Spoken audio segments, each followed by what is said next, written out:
Kamusta mga viewers at mga subscribers? December 2024 na ngayon at simbang gabi na. Siguro ilan sa inyo ay nakatanggap na ng mga 13th month at bonus. Sana ay gastusin o gamitin sa mga makabuluhang bagay ang inyong mga pinaghirapan at huwag itong sayangin sa mga sugal online. Habang hinahanap ko ang aming mga Christmas decor, ay nakita ko rin ang mga lumang gamit na ito sa aming bahay. Mga gamit na noon ay kapaki-pakinabang at mamahalin, na ngayon ay mahal pa rin pero di na nagagamit. Ito dati yung camera na ginagamitan ng film. Yan. Yung film, ilalagay mo dito sa loob. Buksan natin. Yan. Tapos, ilalapat mo yung film na pag once na nag-picture ka, pinunit ito, automatic na umiikot yung film dito. Ngayon, yung film merong 12, merong 24, merong 36. Kapag umikot na yung film na yan, hindi pwedeng ma-expose yung film sa loob. Dahil pag na-expose yung film, hindi na yun na de-develop. At pag hindi na de-develop yung film, sayang ang picture. Ngayon, para maiwasang ma-expose ang film, dapat hindi ito mabuksan. Once na mabuksan ito ng ganyan lang, simple angat, expose na yan. Sayang na yung mga kuha. Ngayon, ito yung viewfinder. Yan, yung viewfinder na yan. So, yun. Gamitin mo. Tapos, pinutin mo itong button dito sa taas at magpa-flash yan dito. Nakuha. Sabihin, nakuha na. Yan. Ito ang viewfinder niya. Sisilip ka ng liit dyan. Yan ang viewfinder. Para makita mo yung kinukuhanan mo. So, ito yung traditional camera. Tapos, nag-evolve, nagkaroon ng mga digital camera. At ito naman yung, yan, Sony. Bali, nabili ito ng nanay ko noon na second hand na, pero hindi namin gamit dahil wala kaming chargers. Ang kaibahan nito, sa camera na pinakita ko kanina natin ito, hindi ko magamit ang film. Nasa isang SD card. SD card na yung paglalagay niya at andito sa ilalim. Yan. Dito sa ilalim nilagay ang SD card. Medyo malaki nga ito eh. Yan. Ito. Stick. Memory stick. Okay. Memory stick ito. So, yung mga kuha, dito yung mga picture, mga video, dito pumapasok. Yan. So, kaya lang i-save. Tapos, ito naman yung battery niya. Magamit na siya ng Li-ion na Li-ion battery na siya. Yun, unfortunately, hindi namin nagamit ito. Dahil nga, hindi namin naipagana dahil wala kaming charge yan. Ngayon, ito yung meron siyang mga viewfinder dito sa taas at meron siyang LCD screen para pag picture ka, hindi ka na ganyan makuha pag ganyan na, hindi mo naliligid yung mukha mo sa camera. Yan lang, makikita mo na kung ano kinukuha na mo picture. Okay, may video na rin to, may video, may picture, ganyan. Marami ng function. Tapos, pwede siyang i-connect sa laptop o sa computer para kung i-edit mo na o i-upload mo. Ayan. Noon, wala pang mga Spotify, wala pang YouTube Music, mga ganyan. Wala pang mga streaming dati. Kung makikinig ka ng Walkman, pwedeng FM, AM, at kung gusto mo ng music mo, gamit ka ng cassette tape. Ito. Tapos, play mo na. Enjoy!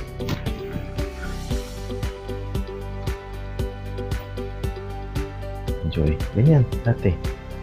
Tapos, kung gusto mong i-clip, mangangali ka, pwede mo siya i-clip dito.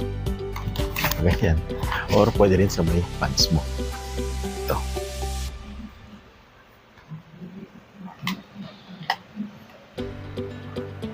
Yan. Tapos, lakad ka na. Lakad ka na. Sa sound trip ka, pinaglalakad ka. Ayan. Ganun dati. Tapos, ang battery niya is 2 AA. Ayan, 2 AA. Ang battery niya. Tumatagal naman ng mga ilang araw. Ito, walang record function to. Music na siya. Play. Ito naman yung mga cassette dati. Yung mga music. Ayan, dito. Ito, dayang-dayang to. Dayang-dayang tape to. Yung mga music dati, sa ganitong nakalagay. Bago nagkaroon ng compact disc o yung CD. Siguro naman, alam niyo na yung mga CD. Yung mga CD ay parang, alam niyo na yung sa mga hindi nakaabot mo, ito yung CD yung ganito. Pero ito kasi DVD ito, Titanic. Pero para magka-idea kayo, ganito rin yung CD. Mostly ang mga CD, 12 songs na yan. Doon kami makinig ng mga music dati. FM, AM. Tsaka dati sa... Pag nakikinig ka ng FM dati, pag wala kang pambili ng mga cassette, yung mga cassette nila, inaabangan namin sa radyo yung favorite song namin. Tapos, i-record namin yun. Kapag ni-record namin yun, i-play namin yun ng bold ulit. Favorite namin yung kanta yun. Kaya lang, yung mga radio station dati, sa umpisa ng mga kanta, meron silang piniplay na station ID. So like, nasabihin ng, yung kunyari, ang pinapakinggan namin nun, natin WKC. Mod 3.9, WKC. Restart ng kanta. Tapos, tsaka namin i-play ngayon yung kanta. So, pag re-record, pag ni-record mo yung kanta, yung intro, putol na. So, parang kumain na siya ng mga 30 seconds. Hindi mo 30 seconds, mga 5 seconds ng intro ng song. Ganoon din sa ending. Tapos, sa ending ng kanta, hindi pa tapos yung kanta, piniplay na kagad yung intro ng next song. Or, minsan, yung DJ, nagsasalita na siya. So, kung pa-ending na yung kanta, bilang 93.9 WKC, that was song from the artist, ganyan, from the album, ganyan, or the time check, the time check na is na, ganyan. Yeah. Tapos, commercial na yan, mga ganon. Dati ganon ganon mga radio station dati. Isa o dalawang kanta, salita ang DJ, tapos music, commercial, ganon lang. Simple lang. Ngayon, kung ayaw mo ng mga DJ, ayaw mo ng mga ads, magpi-premium ka. Spotify Premium, YouTube Premium, mga ganyan. Ngayon, mamimili ka pa ikaw pa mamimili ng playlist kung anong gusto mo. Tapos, yun ang mag-play. Either shuffle, random, diba? Or repeat one, repeat all. Choice of playlist mo yun. And sa mga naka-tune in nga pala dyan, meron tayong playlist sa YouTube Music. Andiraf Radio. Mostly mga 90s, late 90s song ang mga andon. Mostly mga English, mga alternative. Ngayon, kung gusto nyo ng OPM, meron ding Andiraf OPM sa YouTube Music. Yun, dun lang tayo merong playlist. Dati wala pa akong cellphone. Nangihiram ako sa isang kaibigan ko dati sa nakapitbahay ko at kababata, si Obet. Shoutout Obet. Tapos, niloadan ko yung cellphone niya. Tapos, niloadan ko yun. Ang gagawin ko lang, mag-text lang ako sa mga kamag-anak ko na may cellphone number din, kaibigan na may cellphone number din, o kaklase, ganyan. Te-text ko lang sila na, kamusta kayo? Ganun. Ganun lang. Ganun lang dati. Kasi dati mahal pa ang load dati. Mahal ang text. Ang text dati, 250, 2 pesos and 50 centavos per send. O, diba? Hanggang sa binabala ito naging piso. At ngayon, naging mga anli-anli na. Ang kauna-una ko naging cellphone ay itong Nokia 3310. Yan, 3310 yan. Keypad lang siya. Keypad, so scroll up, scroll down, enter menu, keypad. Kung magte-text ka, yan, makita niyo naman diyan kung ano ang mga letters tsaka number. Ngayon, in the long run, nami-memorize mo to. Kaya kahit no look ka, kaya nakikinig ka sa may kausap ka or ano, may ginagawa ka. Ngayon, nakakapag-text ka pa rin. Memorize mo na yung mga yung mga keypad tsaka yung mga posisyon ng mga letter. So kahit hindi mo siya tingnan, nakakapag-text ka, alam na yung space, mga ganyan. Titingin ka na lang pag i-send mo na kasi yung number. Tapos, ito,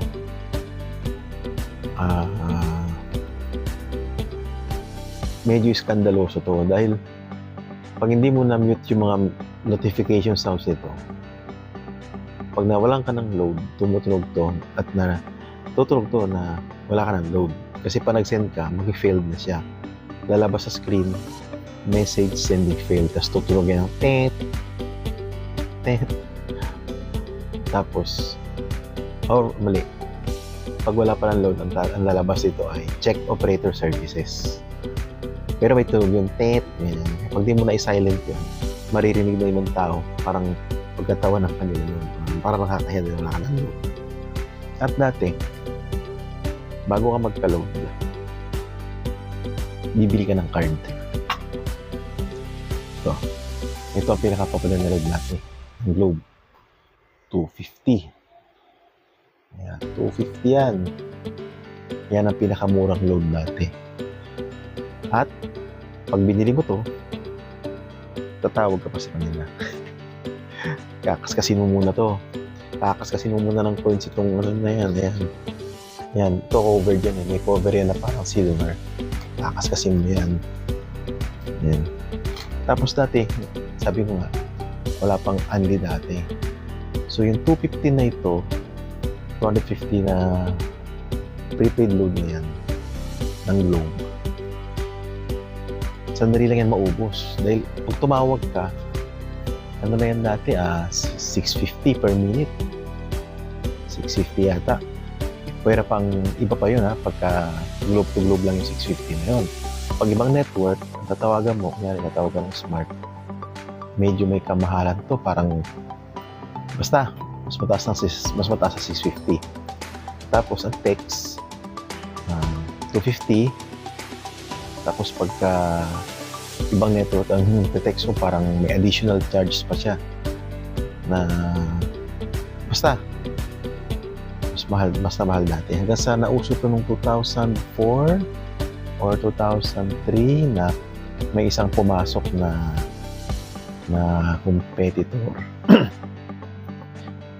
2003 na may pumasok na isang competitor sa network. Kasi dalawa lang yan Smart tsaka Globe dati.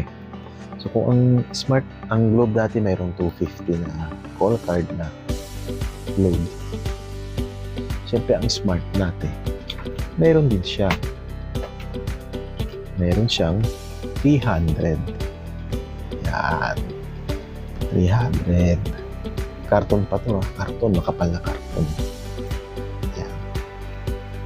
Ngayon, ang nangyari, may pumasok na isang network na nag-introduce nung una, hindi ka rin nag-unlimited.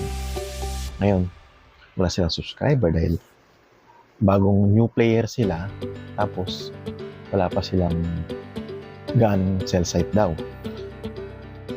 Ito yun. Yan.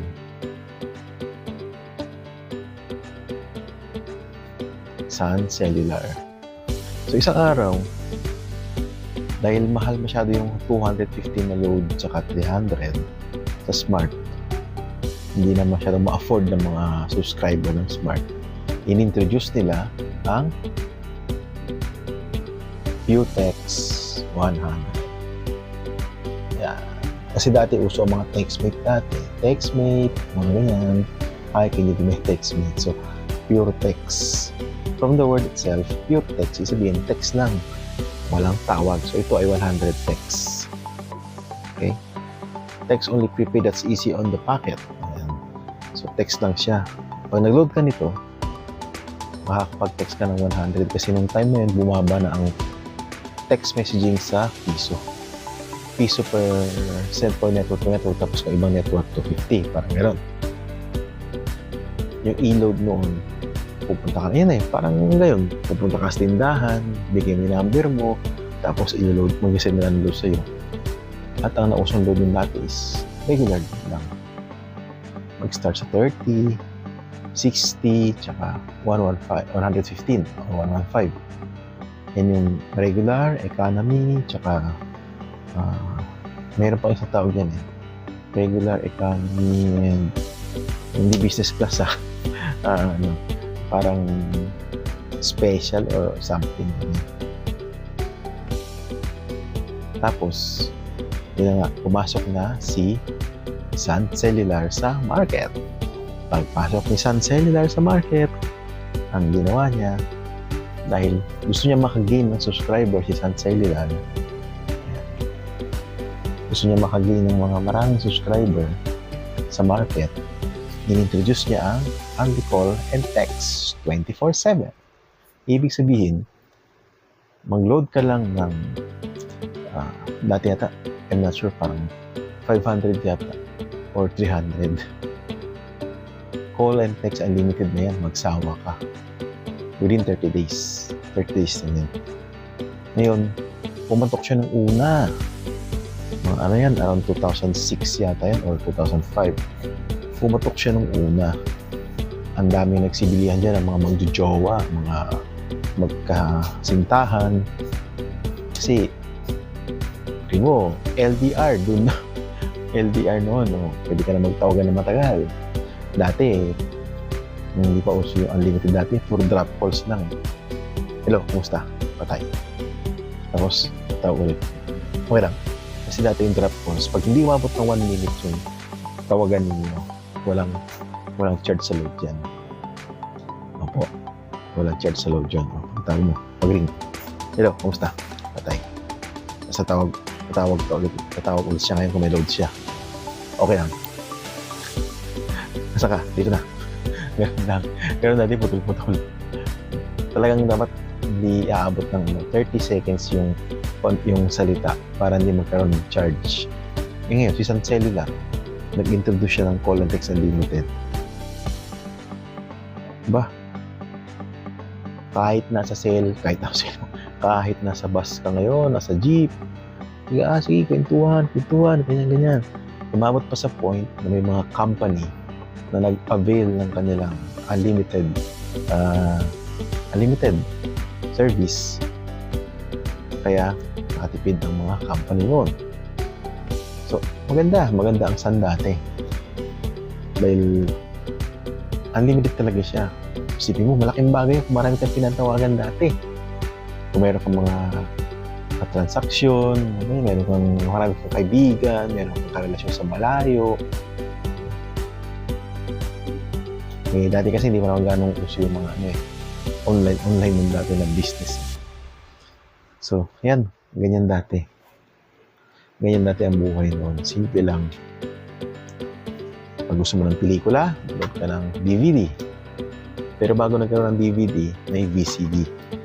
Ganito yung itsura niya, pero yung packaging niya mas maliit. Pero yung bilog niya yung CD rin yung itsura. Ang VCD dati kadalasan isang movie, dalawang CD. So, pagtapos ng part 1, saksak yung part 2. Ito naman, Titanic na to, DVD to. Pero dahil sa haba ng movie na ito, dalawang disc din ito. Yan. Binili ko to dati sa Odyssey, sa SM North. At maliban dito, marami pa akong mga pelikula na binili sa Odyssey ng original. Nung nangokonduktor pa ako, yung pinapalabas ko sa bus, sa mga biyahe, dahil ayoko ng ano dati na nagpapalabas ng pirated dahil pinupunan ng iba minsan. Kahit ito, pag nagpalabas ako ng original, kahit sitahin nila, napakita ko na original itong bala ko, may dala-dala ko yung resibo. Kaya wala problema kahit masita ako ng LTO, ng TFRB, and yun. Ngayon, pag gusto mo ng movie, hindi mo na paggamit yung DVD mo. Pupunta ka na ngayon sa cellphone na lang. Download ka ng Netflix, ng mga streaming sites. Sa YouTube, mayroon din mga movie. Tapos, or meron ding Viva Max, mga Prime Video, mga ganyan. Ganyan na ngayon, nag-load ka para maano kang data. Dati kung gusto mo ng movie, saksak mo lang si DVD player, si VCD player, load ka sa bahay mo. Ang ating next item naman ay ang video camera na ito. Ayan. So, ito ay isang RCA video camera.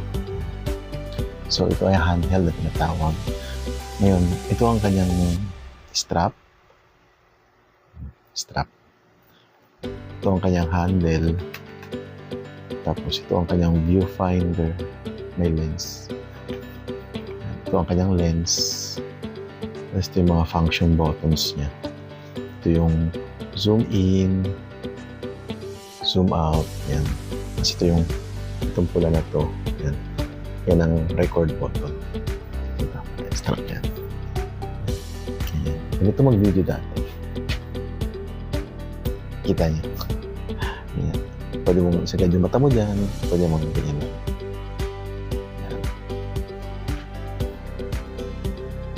Yan.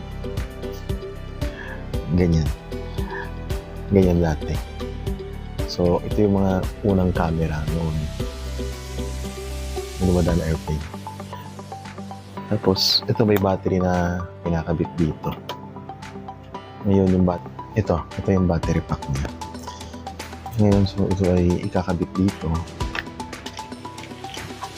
Itong battery pack ito ay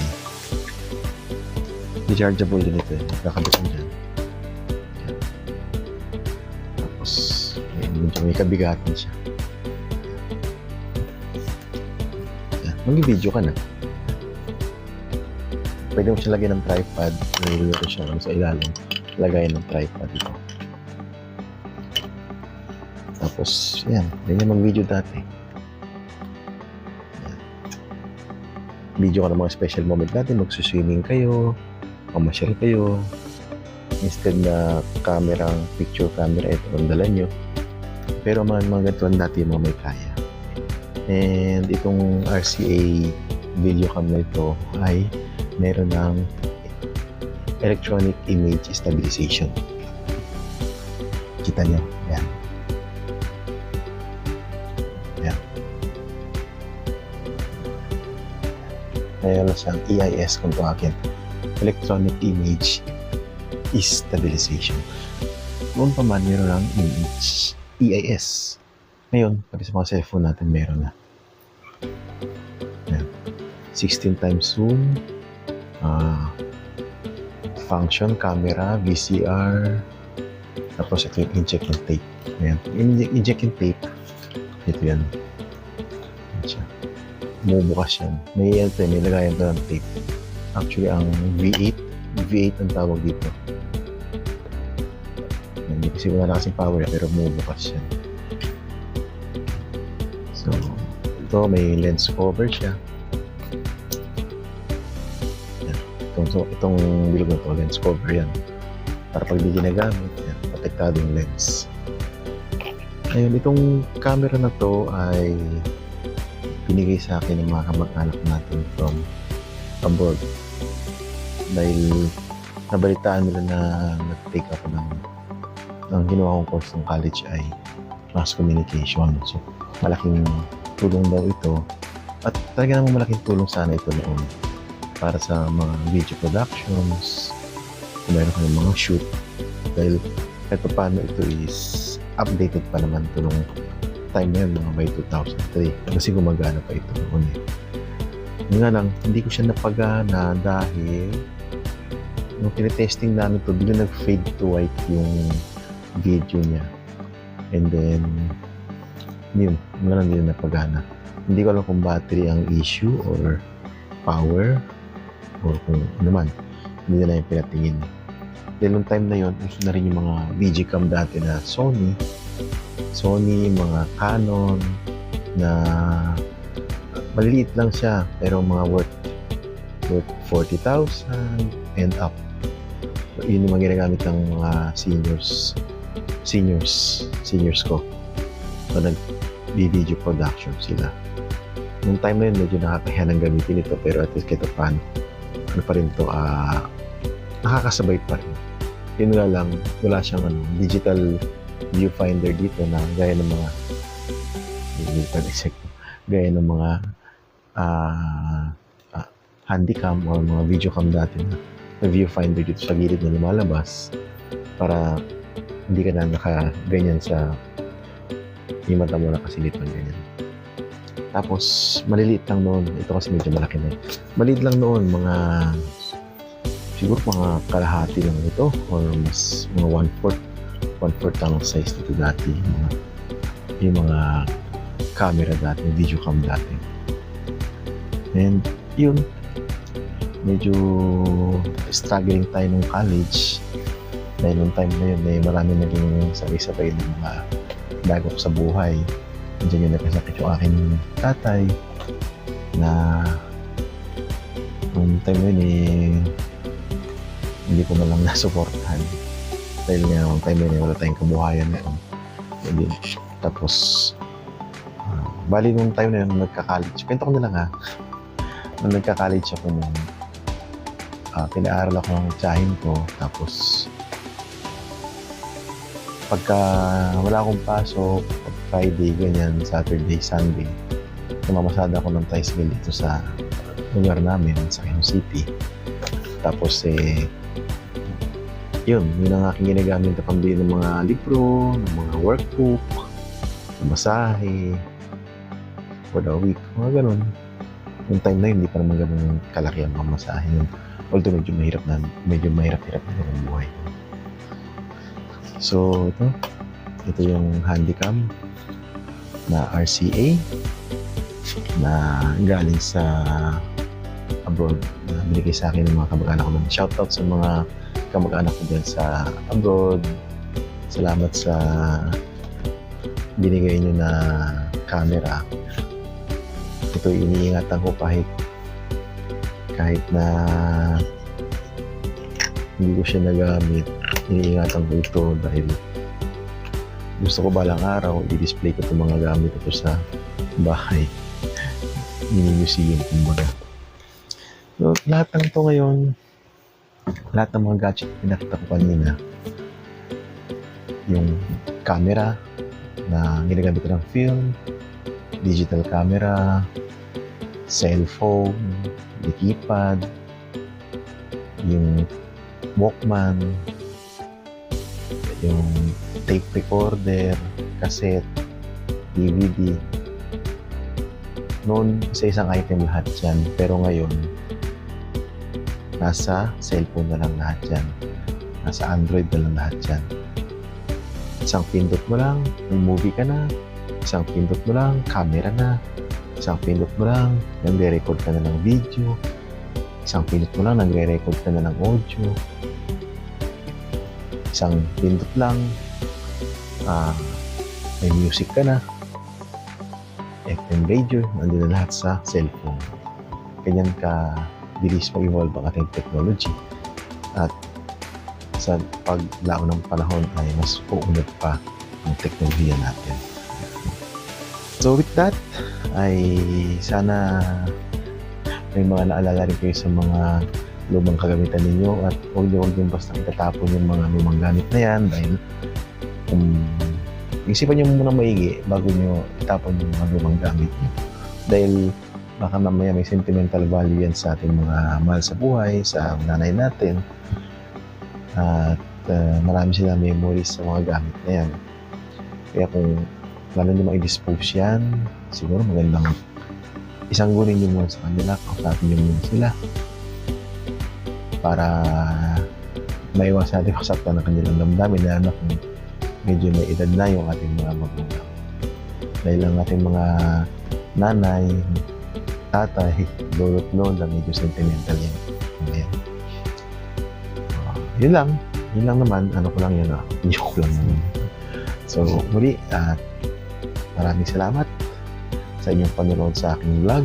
At next year, 2025, ay tuloy-tuloy pa rin tayo sa pag-vlog.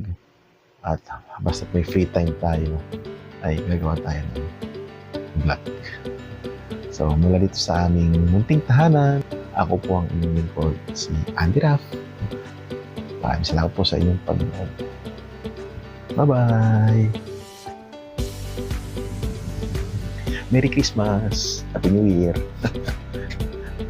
Magbagong buhay na kayo. Magbagong buhay na tayo. Bye!